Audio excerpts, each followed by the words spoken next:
Richard's press conference was scheduled for 10 a.m. We didn't sleep, couldn't sleep. Marcus spent the night pacing, making calls, trying to figure out what Richard could have possibly left behind that would be worse than everything we'd already survived. I spent it throwing up. Morning sickness had hit with a vengeance. Or maybe it was just fear. Hard to tell the difference anymore. We should run, I said at one point, around 4 a.m. Just get in the car and drive, leave the country, start over somewhere Richard's lawyers can't find us.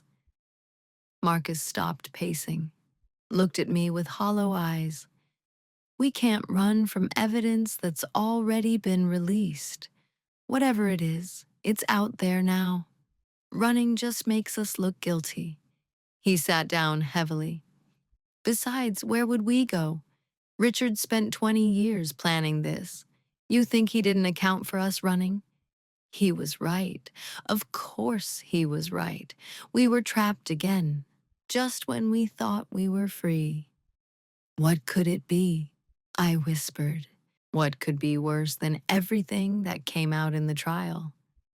I don't know, but knowing my father, knowing Richard, Marcus's voice was dead. It'll be the one thing that destroys us completely. The one secret we didn't even know existed. At 9:30, Diana arrived. She looked like she'd aged 10 years overnight. I got a preview, she said without preamble. Richard's lawyers gave me a courtesy heads up an hour ago. And Marcus stood. What is it? Diana pulled out a folder, set it on the table between us like it was a bomb. It's about Emma, she said quietly. The room went cold. What about Emma? Marcus's voice was dangerous.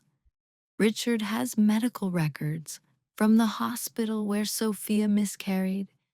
But they're not just records of the miscarriage. She opened the folder with shaking hands. They're records of what caused it. I moved closer to look. The document was clinical, cold, full of medical terminology I barely understood. But one phrase stood out. Termination. Procedure performed at patient request. I read it 3 times before the meaning sank in. No, Marcus breathed. No, that can't be. According to these records, Sophia didn't miscarry naturally, Diana said. She requested a termination, an abortion, at 16 weeks. The word hung in the air like poison. She killed Emma, Marcus whispered. Sophia killed our daughter. We don't know the full story, Diana started. The full story is right there, Marcus's voice cracked. She chose to end the pregnancy. She chose to kill my child. And then she lied about it. For 5 years, she let me believe Emma died naturally. Let me mourn a loss that wasn't even... He couldn't finish. Just stood there, shaking, his whole world crumbling again. I put my hand on his arm. He flinched away. Don't, he said. Just don't. Marcus, I need to be alone. He walked out, left me standing there with Diana and a piece of paper that had just destroyed him. Is it real? I asked. Could Richard have faked this? I had my people verify it. It's real. Hospital records, doctor's signatures, everything. Diana closed the folder. Sophia had an abortion 16 weeks into her pregnancy, and she never told Marcus. Why would she do that? I don't know, but we need to find out before the press conference, because once this goes public, it's going to be a firestorm. The media will paint Marcus as the victim of another betrayal, Sophia as a liar and a murderer, and your family as so dysfunctional that nothing you say can be trusted. Richard planned this perfectly. He did. Even in death, he's destroying you. Diana stood. I'm going to try to find Sophia, get her side of the story. You need to go to Marcus. Don't let him spiral. Don't let him shut down again. Because if he does, we lose everything we fought for. She left, and I went to find my husband. He was in the nursery. We'd started setting it up 2 weeks ago, after the trial ended, after we thought we were free to actually plan for the baby. Pale yellow walls, a crib we'd picked out together, books stacked on a shelf, everything soft and hopeful, and full of the future we thought we'd have. Marcus was standing in the middle of it, staring at nothing. "She killed her," he said when I walked in. "Sophia killed Emma, and I mourned her, built her a gravestone, spent 5 years carrying guilt for not protecting her. And she was never even—" His voice broke. "Emma never had a chance because her mother didn't want her. We don't know why Sophia made that choice. Does it matter?" He turned to face me, and the pain in his eyes was unbearable. She had options. She could have told me, could have let me raise Emma alone, could have done literally anything except end her life. But she didn't. She chose the easiest path. And then she lied about it. People make impossible choices when they're scared. "Stop defending her." His voice rose. "Stop trying to make this okay. It's not okay. It will never be okay." Sophia looked me in the eye and lied about how Emma died. Let me carry guilt that wasn't mine. Let me build an entire mythology around a daughter who died tragically, when the truth is she was killed deliberately. I didn't know what to say. He was right, and he wasn't. It was complicated in ways I couldn't untangle. "What do you need from me?" I asked quietly. "I need you to tell me this baby is mine." He looked at my stomach. "I need you to tell me that when this child is born, it'll be genetically mine, that I'll look at them and see my family, my mother, my blood, something that actually connects me to someone." My heart broke. "Marcus, because if this baby isn't mine, if it's the donor's, I don't know if I can—" He stopped himself. "I don't know if I can love them the way they deserve. Not after this. Not after learning that Emma was never really mine either. Emma was yours. Biology doesn't determine—" "Everyone keeps saying that. You, Diana, everyone. Biology doesn't matter. Love is what matters. Choice is what matters." He laughed bitterly. "But you know what? It's easy to say biology doesn't matter when you have it, when you know for certain that the child you're raising carries your DNA, when there's no question of connection or belonging. But me, I don't get that certainty. Not with Emma, and maybe not with this baby either. So you want me to get tested? You want to know?" He was quiet for a long time. "Yes, no, I don't know." He ran his hands through his hair. "I know I said it doesn't matter. I know I promised I'd love this baby regardless. But that was before I knew about Sophia. Before I knew that Emma was—" He couldn't say it. "I just need something to hold on to, Ava. Something that's actually mine. Is that selfish?" "It's human." I moved closer, carefully. "But Marcus, I need you to understand something. If we test this baby, and it's not yours genetically, it doesn't change anything. You're still their father. You're still the man who'll wake up with them at 3 a.m., who'll teach them to read, who'll protect them from everything you couldn't protect yourself from. DNA doesn't erase that, but it would confirm it, make it real in a way that can't be questioned. And if the test says they're not yours, what then?" He looked at me with such raw vulnerability that I wanted to cry. "Then I'll have to figure out how to be enough, how to love them when I don't see myself in them, how to not think about the donor every time I look at them. He touched my face gently. And I'll try, Ava. I promise I'll try. But I can't promise it won't break something in me that's already cracked.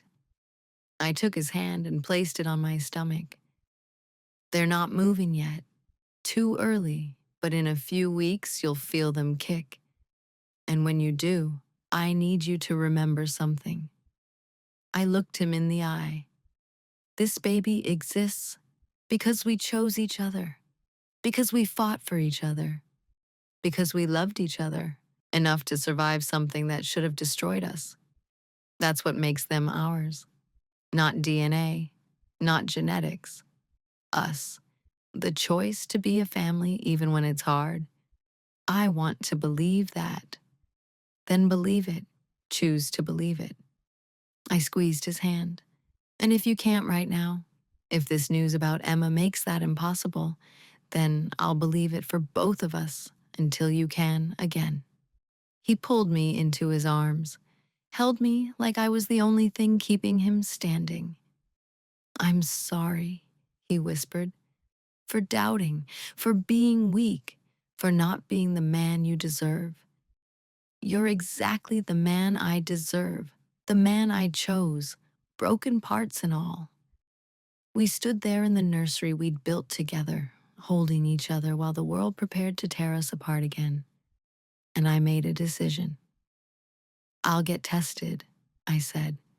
Today, before the press conference, we'll know before the world does. And whatever the answer is, we face it together. Marcus pulled back to look at me. You don't have to. I know, but you need this. You need to know. And honestly, I touched my stomach. Maybe I do too. Maybe knowing will finally put the question to rest. Let us move forward without it hanging over us. And if it's not mine, then we love them anyway, and we prove that family is about more than blood. I managed a small smile. Besides, you've had months to get used to the idea that they might not be yours genetically. This doesn't change that. It changes everything. No, it changes nothing, because the answer was always going to be the same. I kissed him softly. This baby is ours, yours and mine. However they got here, they're ours. Okay? Okay, he whispered. Okay. Diana found Sophia 2 hours before the press conference. She brought her to the house. Sophia looked broken, like she'd been crying for hours, years. Marcus refused to see her. I can't, he told Diana. Not yet. Maybe not ever. So Sophia talked to me instead. We sat in the library, the place where I'd spent so many lonely hours when I first arrived, where Marcus and I had slowly learned to trust each other. It felt fitting. Everything in this house was full of ghosts. I know what the records show, Sophia started. Her voice was hoarse. And it's true. I had an abortion, but not for the reasons Marcus thinks. Then tell me the reasons. She took a shaky breath. When I was 16 weeks pregnant, I went for a routine checkup. They did an ultrasound, found abnormalities. She pulled out her own folder, medical records she'd kept. The baby had severe genetic defects, trisomy 13. The doctor said even if she survived to term, she'd live for hours, maybe days, in pain the whole time. I read through the records she handed me, genetic counseling notes, specialist consultations, all confirming the diagnosis. Emma was dying, Sophia continued. She was already dying, and I had a choice. Carry her to term knowing she'd suffer, or end it early. Give her peace. Tears streamed down her face. I chose peace. I chose to let her go before she had to feel pain. And maybe that was selfish. Maybe I should have carried her anyway. given Marcus the chance to meet her, even if it was only for minutes. But I couldn't. I couldn't watch her suffer. Couldn't watch him watch her suffer. Why didn't you tell him? Because Marcus's father paid me to disappear, threatened me, and part of the deal was silence, complete silence about everything related to the pregnancy. She wiped her eyes roughly. By the time I got away from him, years had passed, and I couldn't figure out how to tell Marcus the truth without it sounding like an excuse, without it sounding like I was asking for forgiveness I didn't deserve. You do deserve forgiveness. Do I? I ended my daughter's life. Even if it was to spare her pain, I still made that choice. I still took away any chance she had. Her voice cracked. And then I let Marcus build a gravestone for a baby who never took a breath. Let him carry guilt that wasn't his. Let him believe in a tragedy that was actually a mercy. What kind of person does that? A person who was scared and hurt and trying to survive. I moved closer. Sophia, you didn't kill Emma. You let her go. There's a difference. Tell that to Marcus. Tell that to the media when this goes public. She looked at me with desperate eyes. They're going to destroy me. Call me a murderer. Say I killed a Harrington heir. And they're going to use it to destroy Marcus too. Make people question everything about your family. Then we tell the truth. We show them these records. We explain what really happened. You think people will care about the truth? They want the story, the drama, the scandal. She stood abruptly. Richard knew exactly what he was doing. He released the termination record, but not the genetic counseling, not the diagnosis, not the context, just the one document that makes me look like a monster and Marcus look like a victim. She was right. Of course she was right. Richard had orchestrated this perfectly. Even the documents he chose to release were strategic. Maximum damage, minimum context. We'll get ahead of it, I said. Diana will hold a counter conference, share your records, explain the medical reality. It won't matter. The first story is always the one people remember. Sophia moved toward the door.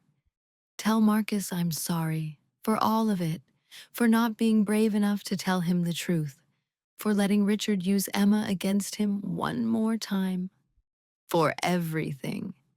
She left before I could respond, and I sat there with medical records that changed everything and nothing.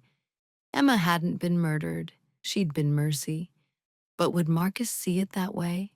Would anyone? I found Marcus in his study. He'd been watching the news coverage, speculation about what Richard's evidence would reveal. Pundits debating whether the Harrington family could survive another scandal. Sophia was here, I said. He didn't look away from the TV. I know. I saw her leave. She gave me this. I set the medical records on his desk. You should read them. I don't want to read anything that justifies killing my daughter. Marcus, please, just look at them. He finally turned to face me. His eyes were red, exhausted. What could possibly be in there that changes anything? The truth. I pushed the folder toward him. Emma was sick, dying. Sophia had to make an impossible choice, and she chose mercy. He stared at the folder like it was a weapon. Then, slowly, he opened it. I watched him read, watched his face go through shock, then comprehension, then something like grief that was even deeper than before. When he finished, he carefully closed the folder. And then he broke.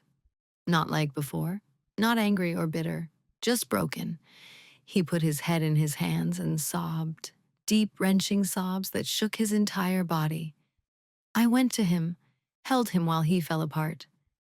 She was dying, he choked out. Emma was dying and I never knew. Never got to say goodbye. Never got to hold her even once. I know. Sophia carried her for 16 weeks knowing she wouldn't survive, knowing every kick, every movement was temporary. He looked up at me with devastated eyes. How do you do that? How do you love something you know you're going to lose? The same way I love you, I said softly. The same way you love me. We're all temporary, Marcus. All of us. Every moment we have together is borrowed time. That doesn't make it less valuable. It makes it more precious. He pulled me close again. I've been so angry at Sophia, so convinced she betrayed me. But she was protecting me, protecting Emma, making an impossible choice that no parent should ever have to make. Yes, and I can't even apologize to her now because she's already gone, and I was too much of a coward to face her. His voice broke again. I keep losing everyone before I can tell them what they mean to me. Then don't lose me. I tilted his face up. I'm right here. I'm not going anywhere. Tell me what I mean to you. You're everything. The words came out raw, honest. You're the reason I learned to feel again. The reason I'm trying to be better than my father. The reason I believe this baby, our baby, is going to be okay, regardless of whose DNA they carry. He touched my stomach. Because you taught me that family isn't about genetics. It's about showing up, choosing each other, loving someone even when it's impossible. Say that again. Our baby is going to be okay regardless of whose DNA they carry. You mean that? I mean it. He managed a small smile. I was scared, terrified of not having that genetic connection. But reading about Emma, about what Sophia faced, about the choice she made, he shook his head. DNA doesn't guarantee anything. Emma was mine genetically and I still lost her. But this baby? They're mine because I'm choosing them. Because you and I are choosing each other. That's stronger than any genetic test. I was crying now. Happy tears. Relieved tears. So you don't need to know? I don't need to know. He kissed me gently. And I'm sorry I ever made you think I did. We can still test. If you want certainty, I have certainty. This baby is mine, ours. The test won't tell me anything I don't already know. He stood, pulling me with him. Now come on, we have a press conference to face, and this time we're telling the whole truth. About Sophia, about Emma, about everything. Richard's lawyers won't like that. Good. Let them be uncomfortable for once. His eyes had that fierce protectiveness again. I'm done letting dead men control our story. Richard wanted to destroy us with Emma's memory. Instead, we're going to honor her, tell the world what really happened, and then we're going to move forward. Together. Together, I agreed. We walked out of the study hand in hand, ready to face whatever came next, ready to finally tell the truth. The press conference was chaos. Richard's lawyers went first, played exactly the angle we expected, painted Sophia as a liar and murderer, Marcus as a victim of betrayal, our family as fundamentally dishonest. Then it was our turn. Diana stood at the podium, calm and professional. Ladies and gentlemen, I'm going to share documents that Richard Castellano deliberately withheld from his evidence release. Documents that tell the complete story of what happened to Emma Harrington. She distributed copies to the journalists, medical records, genetic counseling notes, everything. Emma Harrington was diagnosed with trisomy 13 at 16 weeks gestation. This is a fatal condition. Babies born with trisomy 13 rarely survive past the first few days of life. Those who do survive experience severe pain and suffering. The room went quiet. Sophia Chen made the hardest choice any parent can make. She chose to end Emma's suffering before it began. This wasn't murder. This was mercy. This was love. She paused, letting it sink in. Richard Castellano knew this. He had access to all of these records, but he chose to release only the termination document because the truth didn't serve his narrative. He wanted to paint the Harrington family as villains. Instead, he exposed himself as the true villain, a man who would weaponize a dying baby to hurt the people he blamed for his own failures. The journalists were frantically taking notes, whispering to each other.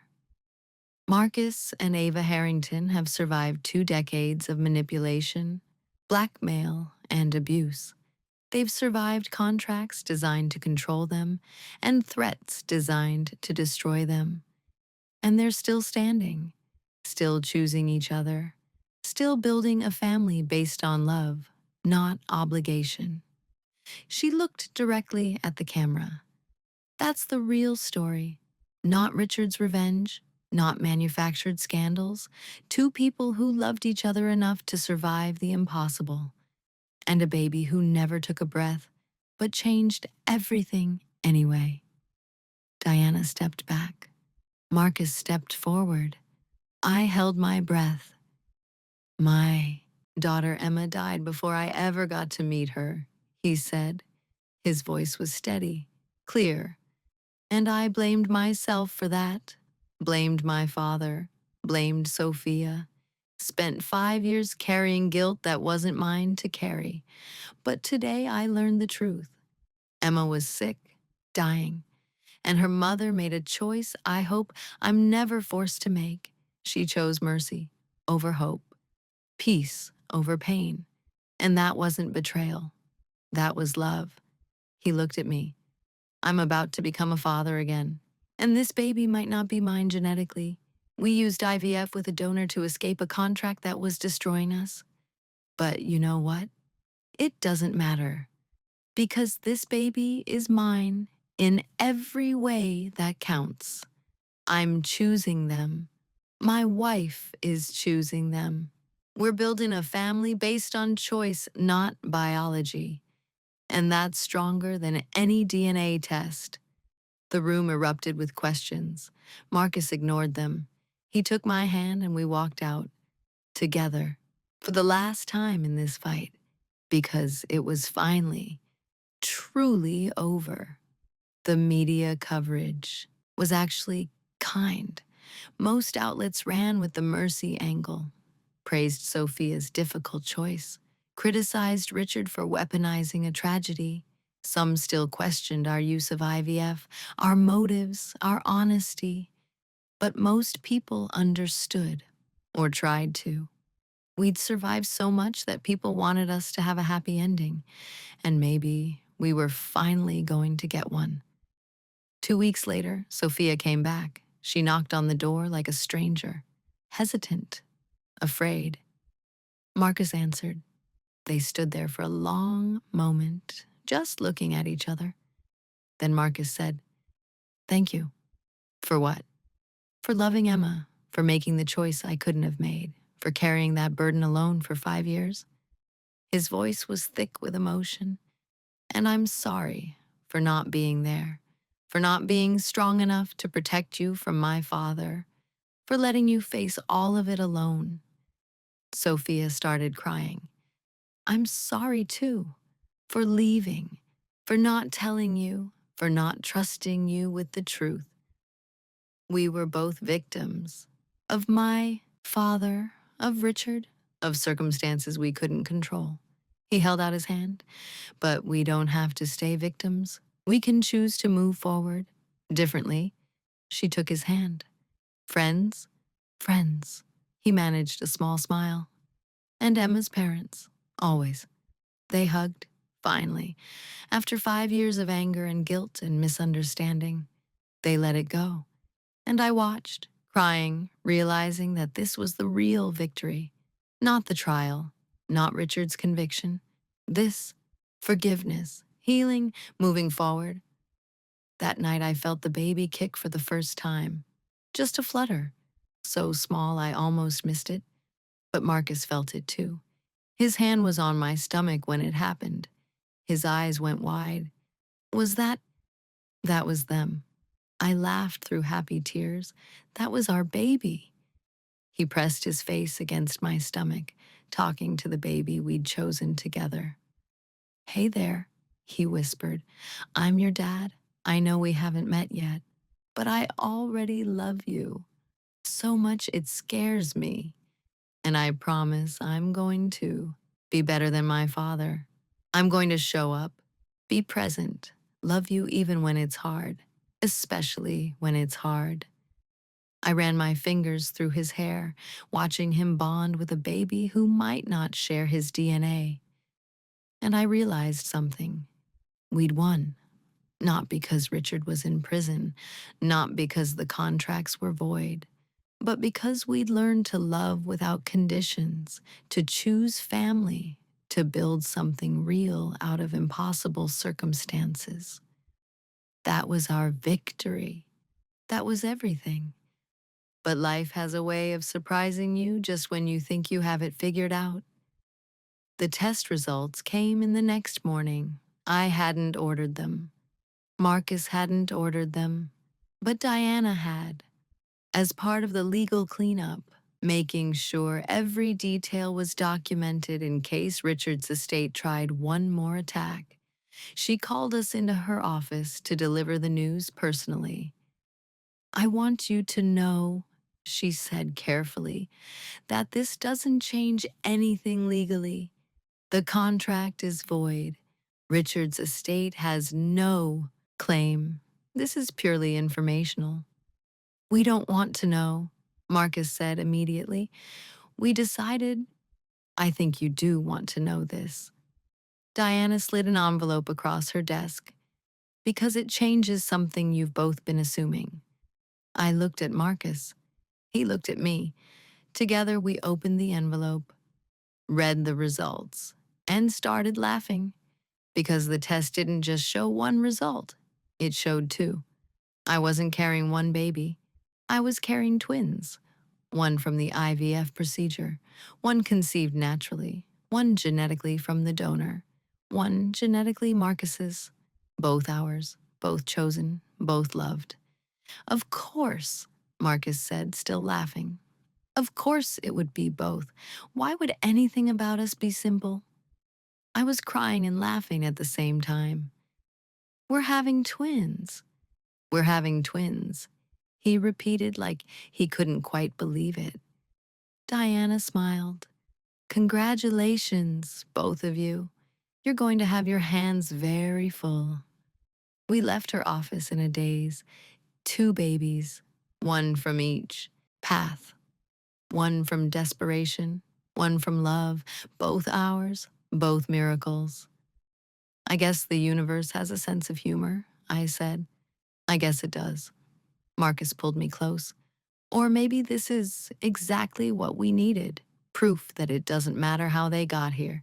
They're both ours, both wanted, both perfect. Are you okay with this? Really okay? He kissed me, soft and sure. I'm more than okay. I'm grateful. Because now we get both. The choice we made and the love we created. And we'll raise them the same. No favorites, no questions. Just 2 babies who are equally ours. 2 babies, I repeated. We're going to need a bigger nursery. He laughed. We're going to need a bigger everything. We drove home, talking about cribs and names and how we were going to handle 2 babies at once. Normal parent things, happy things. For the first time in our entire relationship, we talked about the future without fear. Just hope, just love, just us. Tell me something. Do you believe in fate? In the Universe giving you exactly what you need, even when it's not what you expected. Because I didn't. Not before all of this, but now, looking at my husband, carrying his babies, both of them, in different ways. Now I think maybe fate exists after all. Maybe we were always supposed to end up here. Maybe every terrible thing we survived was just the path to this moment. Two babies who prove that family is about choice and love, not just genetics. Two babies who exist because we fought for each other. Two babies who will never know a world where they're not wanted, not chosen, not loved completely. Drop a comment with where you're watching from and tell me, if you found out you were having twins in the most unexpected way, would you laugh or cry, or both? Because that's where I am right now, laughing and crying and so incredibly grateful that we survived long enough to have this problem. Two babies, two different origins, one family, and one more surprise still waiting. Because this isn't the end of our story, it's just the beginning.